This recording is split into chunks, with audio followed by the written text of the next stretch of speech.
bem-vindos ao Bacon Underground. Eu sou a Gabi, Mani, a galera também me conhece como Gabi do Bacon, mas eu sou a Gabi. E vamos agora ao workshop, né? É o workshop de tranças Nagô, seus significados, um pouco da origem. Não tem como a gente falar de tudo que a gente gostaria, porque a história é muito grande, assim, maravilhosamente grande. Então, tem uma super resumida, né? Porque eu já falei, já contei essa história antes. Então, às vezes, é muita informação realmente nessa minha cabeça. Então, pode ser que falte alguma informação, porque não quero que falte nada, mas também não dá pra colocar tudo, né? Então, vamos lá. Falar de Nagô, falar de tranças pra mim é muito prático, muito fácil. Além de querer aprender técnicas e ensinar as técnicas, eu quero aprender sobre a história e passar a história, não ensinar, porque eu sou professora de história, mas passar a história que eu quero pra minha vida, sabe, sobre a minha ancestralidade. O mínimo que eu posso fazer é passar o conhecimento que eu obtive pra mim, pro meu pessoal, pro meu emocional histórico, sabe, sobre a minha ancestralidade, sobre a minha origem, sobre os meus ancestrais, tá? E, enfim. E falar de Nagô pra mim é bem interessante, porque não tem como falar de Nagô e não falar sobre nossas ancestrais que foram escravizadas, né? Foram tirados do seu cantinho, né? De realeza, para elas serem tratadas pior do que animais, né? Porque a gente não trata animal assim. Enfim. Então, Nagô significa caminhos, em Yorubá. Os Nagôs ou Anagôs eram pessoas negras que eram, na verdade, assim, era a designação de pessoas negras que eram escravizadas, né? Na antiga costa de escravos. Eles eram comercializados, vendidos, então eles eram conhecidos como Nagôs ou Anagôs. E falavam Yorubá. Yorubá é uma língua nativa africana, tá? A gente vai chegar nesse ponto aí, calma aí. Não vou falar muito de Yorubá porque a história é muito grande, então, mas eu vou dar uma explicada razoável que vai fazer com que vocês entendam, tá? E aí, o que acontece? Yorubás, Yorubanos ou Yorubas era um povo que vivia no reino de Queto, na África Ocidental. E aí, aproximadamente no século XVIII para até 1815, mais ou menos, eles foram escravizados e trazidos ao Brasil. E aí eles ficaram conhecidos aqui no Brasil como Nagôs. Nagó era chamado, né? Eles eram chamados assim porque eles vinham de uma província, de uma localidade, né? De Abeokuta. Se eu te falar errado, sorry. E depois eu deixo por escrito as histórias. Bora falar Yorubá, porque é difícil, mas não é impossível. E aí eu vou deixar lá pra vocês a história toda por escrita, bonitinho. Mas o Nagós, eles vinham de Ipoquiá, né, que é uma província de Abeokuta. Gente, é difícil, mas é chave falar Yorubá. Tô aprendendo, vou chegar lá um dia.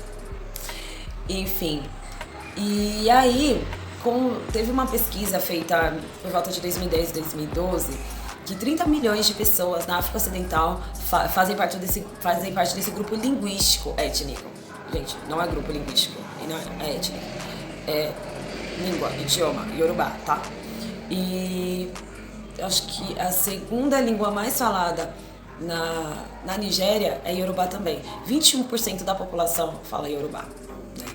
E a gente devia falar também, sabe por quê? Porque os negros é muito forte aqui no Brasil, sabe? Tipo, a gente é 51% da população. É isso. Tô errada. Então, Fia, te chamam de mulata ou de morena, mas tu é preta. Só pra lembrar, tá? Beijo. Mas assim, a gente é 51% da população aqui no Brasil, só que as pessoas não reconhecem porque existe mulato, moreno, cafuso. Gente, sai dessa porque é todo mundo preto, tá? Se você não sabia, você acabou de descobrir comigo. Tamo junto. E aí, o que acontece? A gente precisa aprender a falar Yorubá, não só inglês, tá? Porque inglês é globalização e Yorubá é ancestralidade, então a gente tem que aprender a falar, é o mínimo. Então, assim, 30 milhões de pessoas na África Ocidental falam Yorubá. Então, quando esses negros chegaram no Brasil, além deles trazerem esse idioma, eles trouxeram a religiosidade, né? Então, no candomblé, quem é de matriz africana sabe que também no candomblé fala-se muito Yorubá. E também, quem quer ser transista? De tranças africanas, tá, gente? Transista de tranças africanas. Precisa aprender falar Yorubá. Porque Nagô, tudo bem, a gente tem as enraizadas, as rastafares, a raiz, a rasteira, não sei o que. Gente, são categorias, são subcategorias sobre um procedimento, um trampo. Que é Nagô, Então, assim, as pessoas vão transformando aquilo que é nosso, né? As pessoas, sabe aquela parada da apropriação cultural? Então, não é que pessoas não podem usar, pessoas não podem transformar como se aquilo fosse, como se aquilo tivesse sido feito por elas, tá? Como se fosse uma descoberta delas. E aí muda o nome só pra... Não, vamos usar o nome original, tá, gente? Enfim. E aí, essa galera ficou predominante nessa época da escravidão no Norte e Nordeste. E muito mais forte na Bahia e no Recife, tá? Os nagôs, ou anagôs, ou iorubás, ou iorubanos, ou iorubas, né? E nagô significa caminhos. Na trança, a trança nagô, são várias tranças fixadas no couro cabeludo, que podem ser retas ou podem ser assimétricas, com vários desenhos, tá? Pode ser usado fibra ou não. A durabilidade é de 1 a 3 semanas. Esse é um caminho sobre o que significa nagô. O outro, além de ter sido conhecido na costa de escravos como nagôs, porque eles tinham que tomar vários caminhos por causa da escravidão, nagô, eles passaram a usar durante a escravidão a nagô como forma de estratégia de fuga. Então eles faziam um mapa nas tranças para que seus senhores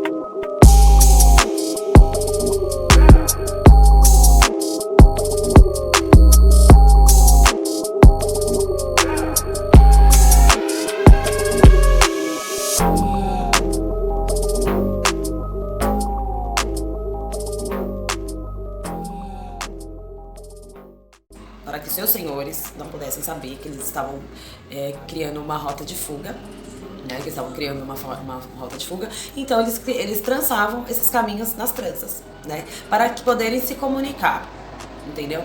E mais, eles entre meio às tranças, eles usavam umas sementes, porque na fuga, quando eles chegassem ao destino deles, eles conseguiam usar essas sementes para plantar e se alimentar nos quilombos. É isso, gente. Isso é nagô. A história é muito maior, é muito grande. Porque quando a gente fala de nagô, a gente precisa falar de iorubá. E quando a gente fala de iorubá, a gente fala do idioma, fala de território, a gente fala da escravidão, a gente fala dos países que se falam iorubá, a gente precisa falar da religião e a gente vai falar de arte, de cultura, é muito grande. Então, assim, aos poucos eu vou trazendo pra vocês sobre a nossa história. A história vai vir muito mais história sobre a nossa ancestralidade, tranças africanas e a nossa ancestralidade. A gente precisa ressignificar a nossa história, sim, desconstruir tudo aquilo que foi colocado, imposto aqui, ó, para que a gente pudesse ver a nossa história de uma forma ruim, não positiva, né? E aí eu tô me desconstruindo em várias coisas ainda, né? Apesar de muito tempo de trabalho, ainda estou me desconstruindo. Eu descubro cada dia que cabelo não é afro, é crespo, que trança não é afro, é africana. E a gente precisa usar essas palavras. E usar essas palavras para empoderamento. É uma palavra bonita, empoderamento, mas a real é essa.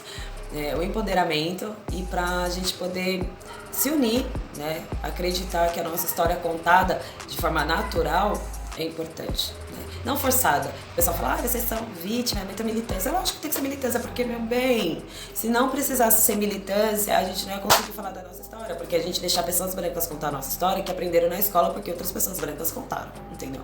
Do ponto de vista delas, e que velando pra nós o que é real. Então eu vou contar a minha história, não preciso que outras pessoas contem pra mim. Faça mesmo você também, sabe? Procura saber a sua árvore genealógica, não pra saber que seu bisavô, tataravô, sei lá, mais que vô, de que geração, foi escravizado. Mas saber, antes de eles serem escravos, o que eles eram. Porque os meus eram... É foda falar, né? Escravidão. Já fico como? Brabona. Reis e rainhas, entendeu? Eles foram feitos de escravos. Eles foram escravizados. Não eram escravos. Eram pessoas que foram escravizadas, certo? É isso. A técnica das tranças também é pra vocês poderem... levar pra frente, fazendo filho, fazendo irmão, fazendo amiga, mostrar pra galera o quão é bonito o nosso cabelo, o quanto é bonito os procedimentos, o quanto as pessoas, quantos negros sempre tiveram cuidados com a beleza, né?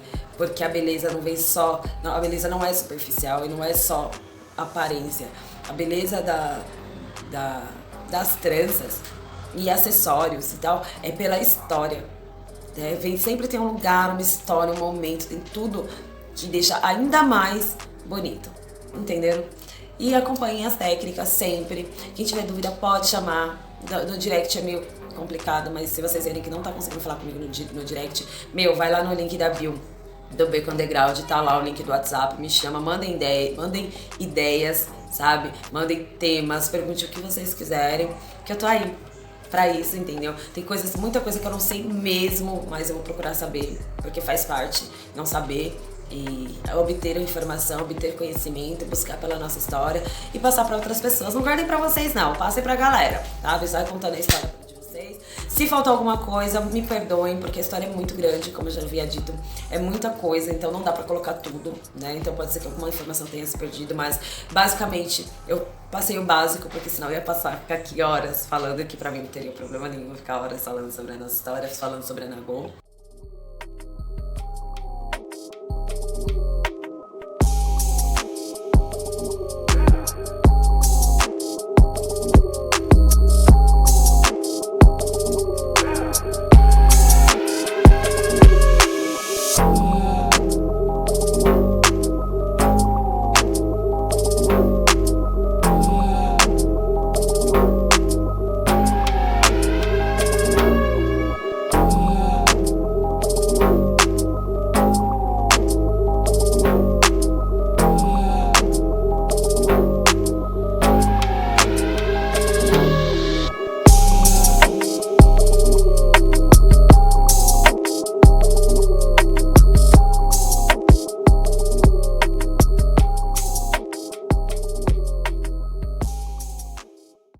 Tá bom? E é isso. Gratidão. Sejam sempre bem-vindos. Eu vou colocar um vídeo por semana, tá? Sobre workshop, sobre história. E é isso. Obrigada. É nóis. Gente, olha, a história é muito complexa. É muito bom falar disso, vocês não estão entendendo.